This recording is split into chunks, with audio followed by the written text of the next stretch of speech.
for independent research. As you all know, uh, independent research plays a very key role in healthcare. A couple of things here. A pharma company has a financial incentive using the data to prove the efficacy and safety to get the drug approval. But an independent research, they look at the data from a different angle. Like, for example, they may want to see if there is any safety signal, like an adverse event or so, that was not uh, seen when the actual clinical trial analysis took place. Or maybe there is some other condition for which this particular data or particular drug may be used. Or they may want to see how this drug works in combination of some other drugs. So I'll give a couple of examples here.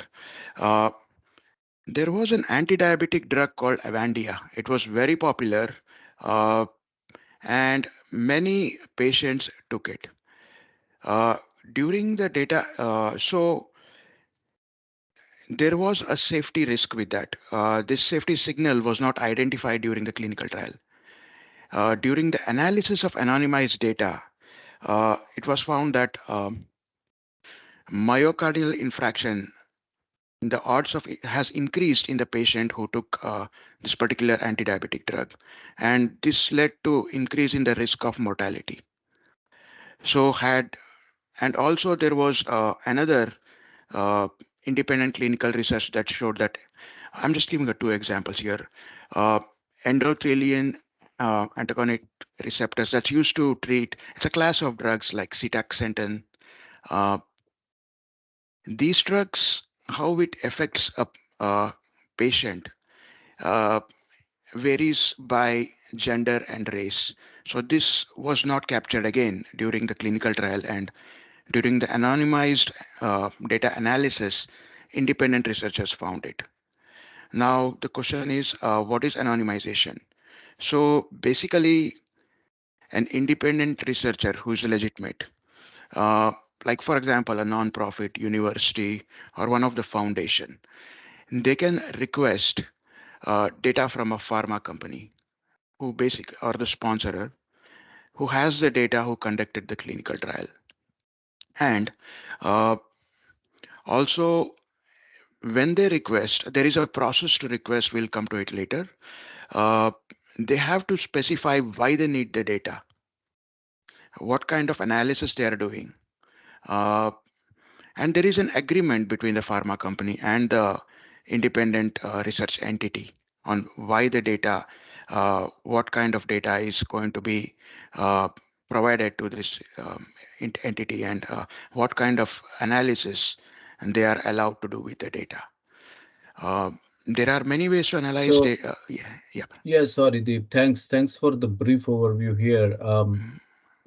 But I think the question is why to anonymize it? Because we have the blinding Mhm. where you can blind the therapy that is assigned to the patient when we have like this is how we have blinded data review in clinical trials, right? We have BDRs where we have a blinded data analyzed and tables produced and so on. If we already have the blinding, why we need anonymization? I mean, the, what triggers this need? Maybe Shilpa, I'll defer this question to you. Um, Sure. what is that trigger that to anonymize the data or mask certain fields in the data? See, in this today's digitization world, right, where we are collecting large amounts of data, large amounts of data is being stored, large amount of data has been analyzed, and like Deep said, there's always, a venture for privacy, data, data piracy or cyber security, cyber breach. So at that time, what happens? Some of the personal information of the individuals is being revealed or is being disclosed. So, to avoid the exposure of that personal information of the patients, this anonymization comes into picture where we apply different techniques to either mask, like you mentioned, like encoding or removing certain records, certain variables, so that the individual is not identified. On whom the data is being available, on whom the research is being done, such a way. And also making sure that the credibility of the data collection and data exchange is being maintained so that the data can be utilized for further purposes like for our statistical analysis, right? So there has to be a balance between protecting the data and also the data being utilized for further analysis. So that's where the anonymization comes into picture, how to protect the data, but also to ensure that we can use the data for our analysis purposes. Okay. So a very simple and silly question to both of you. Do statistical programmers need to work on anonymization? Are they required to work on this? Uh, Deep, maybe. yeah, they are required to work on this because Okay. one person anonymizes the data and other person tries to see if this anonymization was done correctly. See, the whole concept of anonymization is based on one simple principle. A sponsorer has a responsibility to protect the privacy of the patient. Okay. So it boils down to that one simple thing.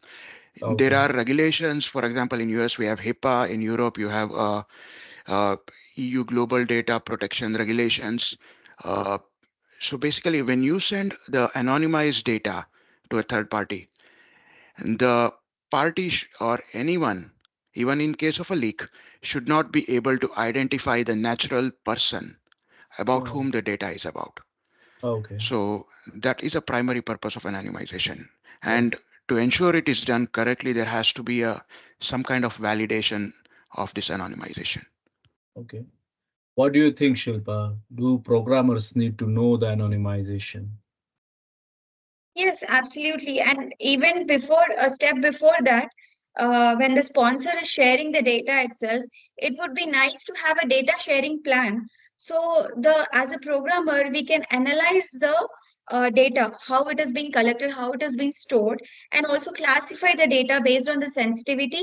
And then a programmer may be able to, create the statistical procedures, appropriate procedures to apply the correct technique on the data such that the masking, the anonymization is done appropriately.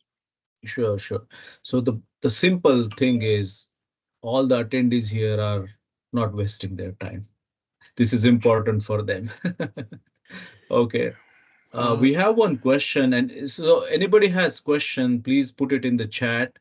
After every few minutes, we're gonna take a break and check the questions in the chat and ask the questions to panelists, including myself as a moderator. So one question we have is, what are the challenges that arise when discussing data anonymization in the context of clinical trials? How can they be addressed? Can we move on to next slide in the interim? Maybe Shilpa, I can bring this question to you, and then Deep, you can also join in. So the question is, what challenges arise when you do the anonymization? Let's say if you have a data which need anonymization, what kind of challenges you as a programmer might face when you do the anonymization? Yeah. So first of all, the anonymization should be done in such a way that the data should be protected for privacy. At the same time, the data should be, we should be able to use the data for analysis purposes. So, like shared, the first step is to apply the anonymization method, but also it has to be tested and validated whether the anonymization is working properly, appropriately as needed, as per the requirement. That is one risk assessment. Then there might be a risk based on the sensitivity. There might be a risk of again retracing back to the individual. So as we go further, we will discuss about the HIPAA methods, where how do we differentiate between the de-identification and also the anonymization, where there is a key link to retrace back to the original data versus the anonymization data. On the other method versus the other method, anonymization method, there is no link. The link is being, the key is destroyed. So whenever we are anonymization, we have to keep in mind that as much as possible, we have to anonymize in such a way that the link is established properly and there is no way to retrace back to the individual data. I'll give a simple example. For example, we are masking, we are applying one of the technique. We will discuss further on the techniques. Masking technique. We have masked the gender, whether it is a male or female, but we have not looked into another field, important field, which states the pregnancy status. So did the anonymization work there? No, not really, because gender is masked, but the key variable of the pregnancy status is not masked. So there is a problem there. So So such what things you're we have saying to. is, sorry, but what you're saying is, let's say if you have 100 patients and out of 100 patients, if five females are having childbearing potential, you mask the gender, but the childbearing potential shows that some females are pregnant. So now in the population, you can easily identify who those And five female are who five are female are. pregnant, right? And you can Yes. isolate the Yes. patient. So this is not an anonymization because you are actually able to trace the patient, right? Based on the Yes. data. Okay, got it. Deep, what do you suggest here? What are So, the see, risks here? the safest method for a pharma company is to just say no, not even give the data. 100% it protects the privacy. But like I mentioned previously, there is certain value to it. Mhm. So just a uh, just to give a brief history in this here, in 2013 May, GSK was the first company that opened up to the idea of sharing clinical trial data, and many pharma have signed an agreement to share the data for independent research purpose. Now, there are two things here. Uh, One is yes, you want to protect the privacy, but you want to make sure the data you send has some value. You can get something, the independent researcher can get something out of it. Uh, so if you anonymize, so there is like a balancing act here. If you anonymize, it's not a one size fit all. So in the previous example, what Shilpa mentioned, if the independent researcher wants to assess, for example, the impact of the drug on pregnancy or the newborn child, then you have to give uh, information to show that there are certain number of people or women in the trial who are pregnant or who may have a child in near future. So now what governs this anonymization primarily is the agreement between the independent entity and the sponsorer.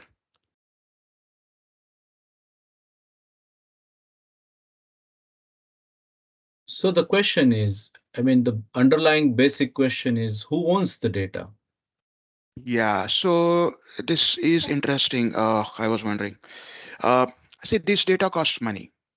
Uh, a, tip, a lab record may cost like $1,000 because some of the tests are really expensive. Now, why should a pharma company give data when being asked by an independent researcher? Though McDonald's doesn't have to give free Big Mac. So the reason being who owns the data.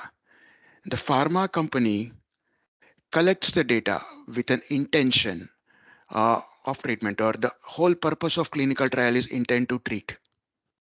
So the data is collected for the purpose of improving the health of the patients in the study and overall population in general. Uh, Pharma company doesn't own the data. Well, there is a debate about who owns the data. For example, there are different interpretations in EU versus US. In EU, there is a separate informed consent has to be signed for sharing the data, though in US you don't need that.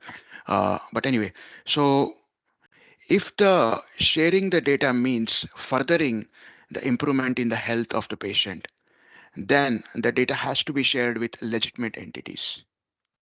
So it boils down to the primary purpose of why the data was collected. It's like you download a song on iTunes. Just to give an analogy, you don't own the song.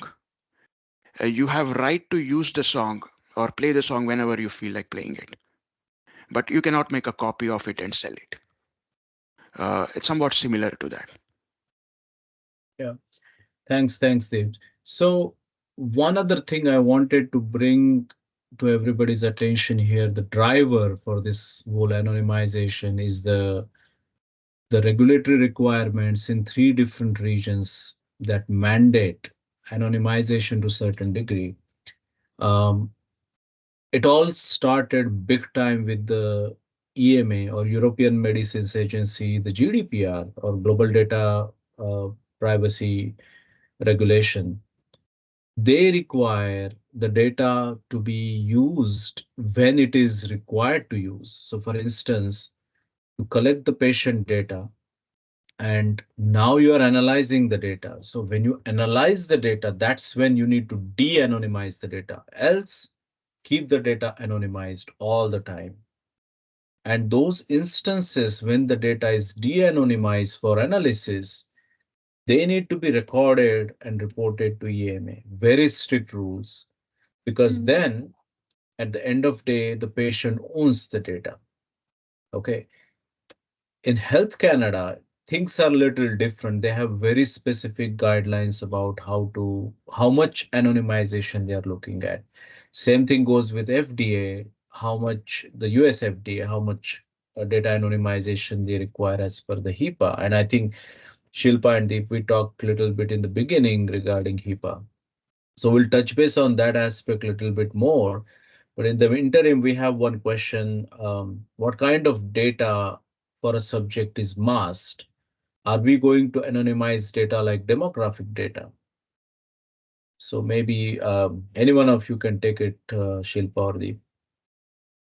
Sure. So we have different anonymization techniques, right? One of the most frequently used technique is masking.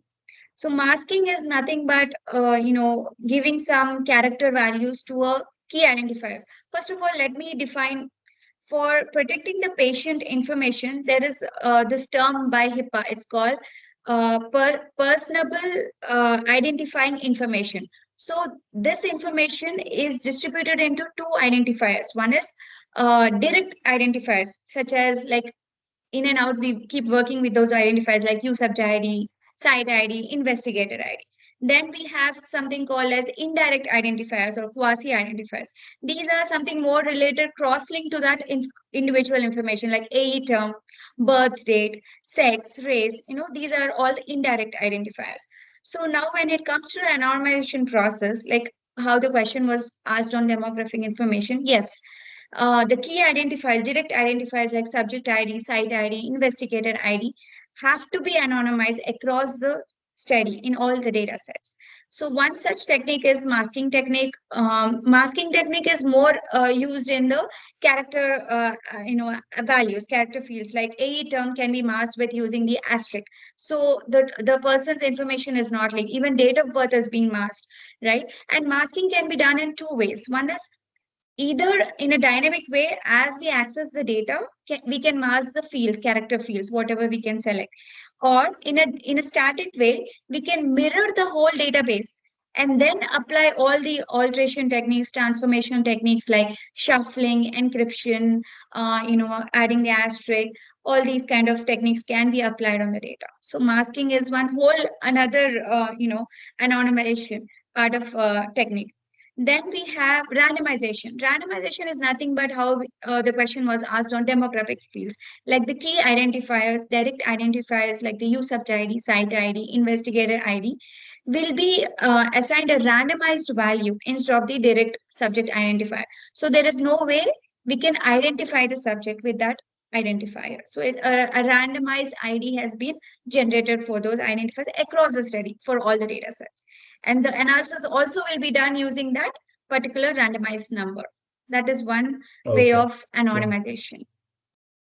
So we one can other talk more way, about the yeah, techniques. Yeah, sorry. We yeah. can talk more about the techniques in detail. I think can we move to next slide? So there are other pointers that we need to discuss, and I just wanted to make sure we are on track with the time. So there is follow-up question related to these two questions that came about. Is there any chance that during this process we might reduce the data utility? And that's what we talked in the beginning, right, Deep and Shilpa? Maybe Deep, you can shed a light on a little bit of how much tighter anonymization can impact the data utility. So where we hit the balance with anonymization versus ensuring the data utility, right? Yes, Can you give a little sure, bit Parag. more example of this thing? So the anonymization is it should depend on the request from the independent entity or research entity. Uh, the utility has to be why they want the anonymized data has to be taken into account while anonymizing. Uh, you don't want to anonymize to an extent that the research that an entity does becomes meaningless, or it shouldn't be so much anonymized that maybe they identify an adverse event by chance. I mean, actually, there is no adverse and there is like a false alarm. It should not generate the false alarm. And also, one other thing, recently the Fuse has put out anonymization data standards that has to be taken into account. Say, for example, uh, a university want to do research that combines the COVID vaccine from Pfizer and J&J. You want them to be able to pool the data in a meaningful way rather than struggle pooling, and that may lead to incorrect conclusion from the analysis. So the key thing is the request has to be taken into account why they want to why the researcher want the data, and which is governed by the data sharing agreement. Yeah. Okay. So those are essentially the different expectations about that data anonymization. I mean, it doesn't work like one size fit all, right? I mean, depending Yes. on the stakeholder, you have to decide the degree or level of anonymization you want to apply. So if I'm a SaaS programmer and I want to do the anonymization, I'm asked to do the anonymization typically. What is the input that I would see? Like typically, most of us are aware of the Adams and TLGs. We get the SAP, we get the mock shells. We have a lot of information sitting there. We read and we start writing coding, produce output. This is our typical cycle for TLG production. When it comes to data anonymization, let's say if I'm being asked to do the anonymization, what is the input that I get? Do I get a SAP? Do I get anything specific? Um, So, I mean, when it comes to the expectations or the level of anonymization, would I get any input from the requester that, okay, anonymize data in certain fashion? yes, definitely. Just like how we have SDTM specs or ADAM specs, we will have a data mapping plan for anonymization as well. Like I mentioned, once the data has been assessed and classified into sensitive and non-sensitive information, then definitely a mapping document will be in place. And based on that mapping document, the programmers will be able to, just like how we transform the SDTM to ADAM and raw to SDTM, just like that we'll be able to transform the data sets to the anonymized data sets. And then yes, how And do depending you? upon the programmer's, creativity, we can develop a macro, we can write our own code, whatever Right, right. feasible. Yeah, so technically it's a big name, but at the end of day, it's still you get a requirement and you draft a code based on the requirement. It doesn't Yes, change the basic underlying concept of how we all do statistical programming, right? The yes, difference is like we have SAP and mock shells talking about how or what we should program, and then we write a SAS code or R code. Here we are getting requirements in terms of the data field masking, and then we write a code to mask that, right? Now, that leads to another question then. How do we do the de-anonymization? When we are doing anonymization, right? Is it a separate code to do the de-anonymization, or can we have the same code which can do the anonymization and de-anonymization? How Uh, does the de-anonymization goes then? Because you need to know the original data at some point, right? Yes. Otherwise, you are masking data for good and you don't even know what are you doing with that data. So, yes. yeah, sorry. So there are two steps. One is you de-identify the data. That is the first step. When you de-identify the data, there is a key. For example, you want to replace uSubject ID with some random number. Uh, so the information on the uSubject ID, which uSubject ID is replaced by what random number, that is a de-identification data. So the de-identification data is also, we call it the key. So the key data is there, and you have the original data, and you have anonymized or de-identified data. So once you do it, you check back against using the key. You check back against the original data. Like, does the data relate to the original data? That's a validation process. One of the validation So process. it's more like, when we have randomization applied, there is a randomization key Hmm. which tells what patient is randomized to what treatment. It's a similar thing here that we will have a kind of a key. I wouldn't say key, but it's like a source code to specify the identification schema, right? Yeah, yeah. Okay. Yes. And Can it be done in SAS or R, or how do we do that then? Is it something we do it in SAS coding or R coding or Python? What kind of tool we use here, or uh, can we it, use here? yeah, it can be done in SAS. It can be done in R. There are some Are also. proprietary tools, Okay. like Blur tool is there, uh, and there is an open source tool called ARX.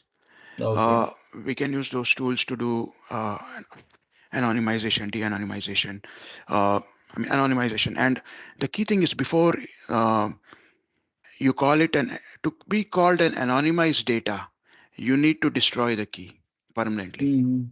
As long as you have the key, it's not an anonymized data. The Okay. key is, even you may have worked on anonymization. Once the key is destroyed, you shouldn't be able to retrace it to the original data. Okay. Yeah. So in the interim, we have one question. If we anonymize date of birth, Hmm. that would then create issues if age is not collected for specific record. How do we handle when date of birth is not available to calculate the age? I So, guess, yeah, sorry. generally, there are in those cases, age may be created, and then the date of birth is cannot be sent in anonymized data. It's personally identifiable information. So Yes. age can be created, and if there is like the age group, if there are people with, like for example, people over 90 years, you can club them together, and or you can have all the age groups mentioned as like in intervals, like 20 to 25 years, and instead of giving 21, 22 years for each subject to mask the identity. Okay. Yeah.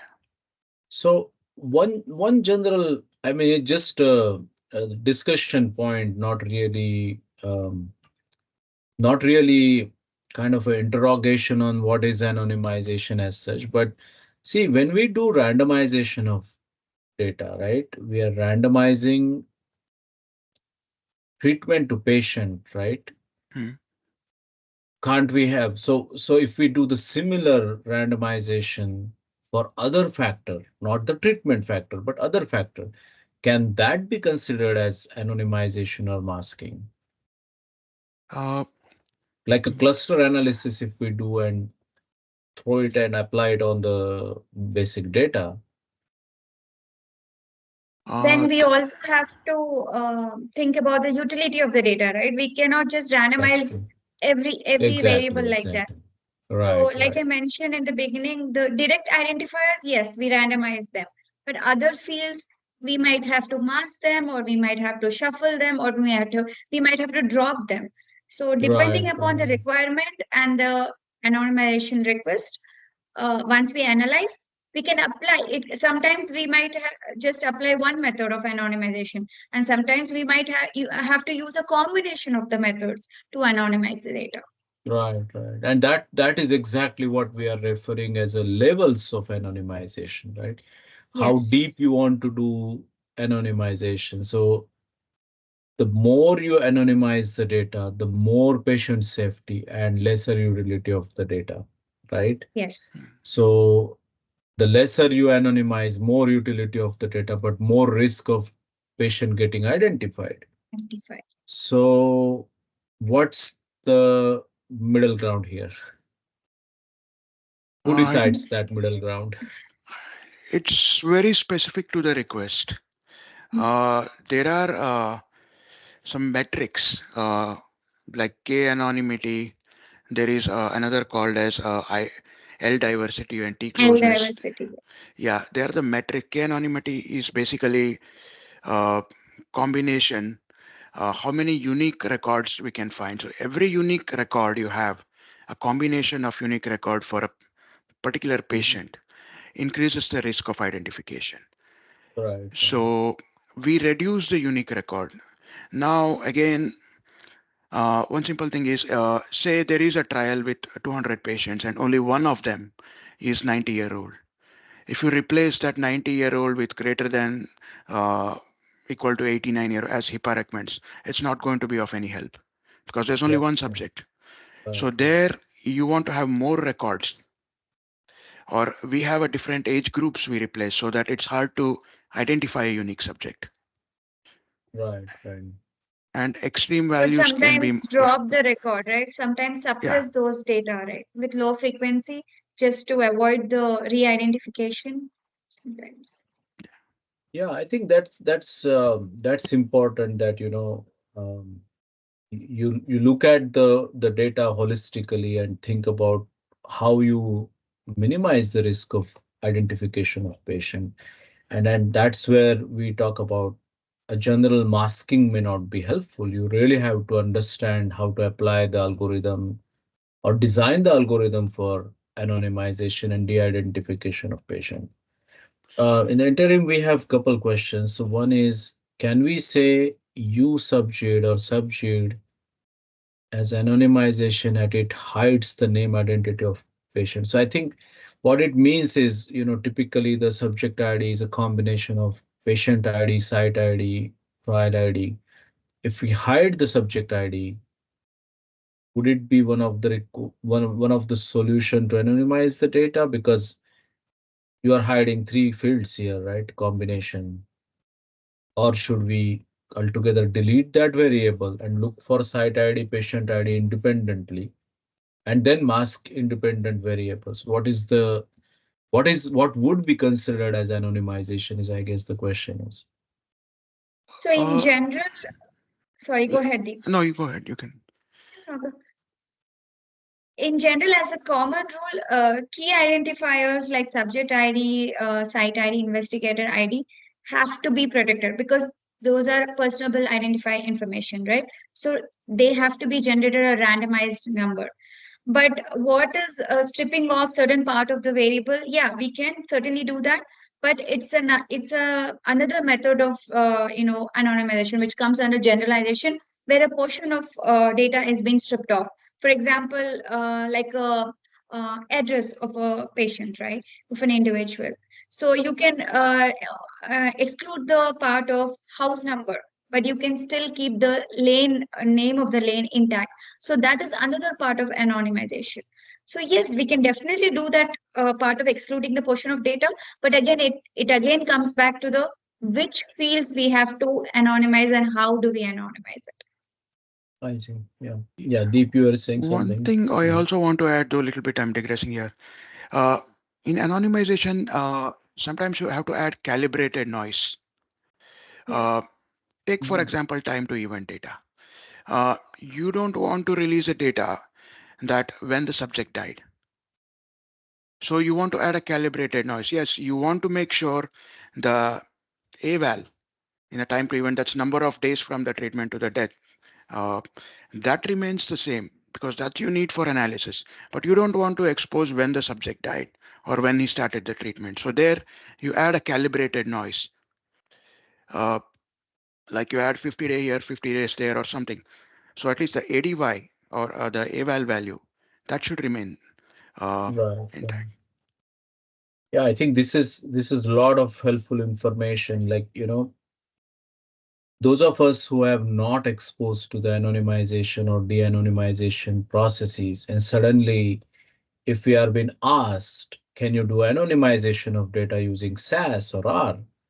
Now, I'm sure most of us who are attending this podcast would feel comfortable that this is not something rocket science, but it is a structured requirement to mask the data with certain levels of data that you are being masked with a clear schema for re-identification as required, and then you develop a SAS program or R code based on that input requirement and apply it against the data so that you minimize the risk of patient re-identification, but at the same time make sure the data is utilizable for analysis.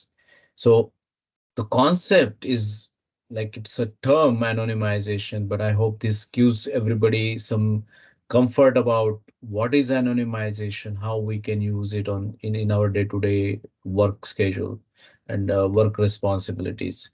um, so one last point here comes, when we can do everything in SAS and R, why there are even tools for anonymization then? Why do we even need a tool? Or like Deep, you mentioned in the beginning, there are multiple tools in the market. Why do we need tools here if we can do everything using SAS or R? So the tools have two purposes. One is it's more fine tunes the anonymization process. Yes, we can do with SAS and R, but the tools they also identify, uh, they give that re-identification risk assessment, which Hmm. in the EU it is required. And also nowadays there are many AI or machine learning techniques that's being implemented in anonymization. Uh, so yeah, it's not as simple as you mask some, you get rid of some, you replace some Yeah. with random. It's not that simple. So for more sophisticated, for example, there is some work being done that you don't even have to give anonymized data. The queries can be run on encrypted data. So you get whatever number you want, but you don't have to necessarily look into the data. So they call it homomorphic encryption. And there is obviously we discussed about differential privacy. There is PK So, anonymization but where then, but then yeah. that encryption, see, we all are familiar with the encryption process, right? But Mm. wouldn't the encryption compromise the data utility then? See, Uh, if you want to do frequency analysis or regression or mixed model, you can't do it on the encrypted data. It won't give the true results, right? yeah. So it's being fine tuned by the tool, which can be done by encryption. But it's I not see, I see. again. Not all anonymization requests can be run on encrypted data. Okay, Some okay. probably yes. So Also, the it's about the efficiency, right? Why do we need a tool? We need tool because we can reduce the manual resource power, time, uh, to anonymize large scale data quickly and effectively with minimized use of resources. At the end of the day, we Right. all are moving towards that technology, isn't it? So efficiency, of course, and like how they mentioned, the effectiveness, the consistency, to reduce the error rate and assess the risk assessment. For that, also tools help us to anonymize the data quickly and efficiently. So let's say if we need to build a tool, can we build a tool on anonymization? yeah, absolutely, absolutely. I Can mean we the tools. package the SAS codes and say that, okay, or R codes and say this is a utility to do the anonymization or de-anonymization? Yeah, absolutely. Tool can be built. Okay.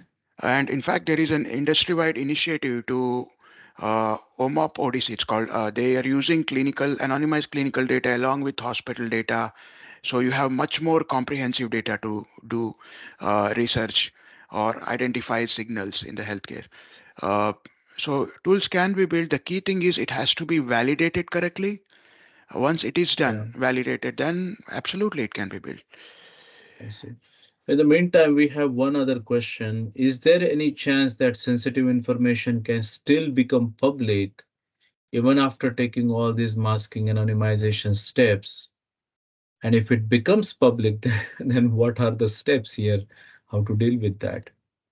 So sensitive information can become public if there is, the see when someone can use the anonymized data along with whatever out there like social media or and then kind of come up with a very good guess or educated guess on who the person is. So that has to be taken into account. A lot of times the agreement between the sponsorer and the data requester governs what information can be shared with obviously independent research always is shared with public. That's the Mhm. purpose of it. But what information can be shared with public is already in the agreement. I mean, it's never 100%. You can never be still 100% sure the data is, never going to be public or the person cannot be identified. Anonymization reduces the risk of identification. It doesn't eliminate it. Yeah, that's a good point. Yeah, it reduces the risk, not eliminate. But if it happens, if, especially if it happens in EU or the European Union, then the sponsor company can get sued big time by Yeah, patient there's a or by penalty. Yeah. regulatory body. Yeah. Uh, One general question, and this could be a tricky question: can blockchain play a role here in this anonymization effort? Because blockchain is really very sophisticated method. It has independent, trusted third party, and so on. Can that play a role here in building anonymization? Uh, it might be though my knowledge of blockchain is more with cryptocurrency, so uh, I haven't. It's something that need to be explored. I see. Yeah, yeah. I think some companies try to deploy the blockchain to do these things, but it's really, I mean, there is little governance over the blockchain usage. That's the main problem with blockchain. But yeah, that's something to explore down the road. There is one other question: does data anonymization come under GDPR? Yeah, absolutely. It comes under Yes. GDPR. Yeah. So I know we are we have a hard stop at one. We are already a couple minutes ahead, and again, apologies for the technical glitch that we faced, which triggered a loss of like about 10 minutes in the beginning. But I hope we had a good discussion. We learned a lot about anonymization. Deep and Shilpa, thank you so much for sharing your knowledge and insight here. This was really helpful. And more importantly, I think we had a discussion which was really connected here to the audience. And I hope everybody learned something about what it means to them when they are doing statistical reporting or SAS programming, what this anonymization mean to them. And it's not something you should be fear of or afraid of, but it's simply a method to mask the data in certain levels. And the requirement for that would come from different stakeholders, different regulatory bodies, or different groups. And you have to develop the algorithm, write a code, mask the data, make sure you have de-identification ability. And overall, it is more like a process to understand that it's a balance between how much patient re-identification can happen versus how much data utility is Mm. compromised. So that's the final thought here. Again, thank you so much all of you for attending this podcast, and thank you so much Deep and Devdatta for being here and be part of this podcast. And my special Thanks. thanks to Devdatta and Sampada for organizing this. So thank you, everyone. Any Thanks, Parag. follow-up Thank you. questions you have, please make sure you drop those questions at this email address, and we would be happy to answer that. Sure. Okay. Thanks, Parag. Thank Thank Okay. you, you. Parag. Thank It was you. happy to be Okay. here. Thank you. Thank you. Bye. Bye. Bye. Thanks, everyone. Bye.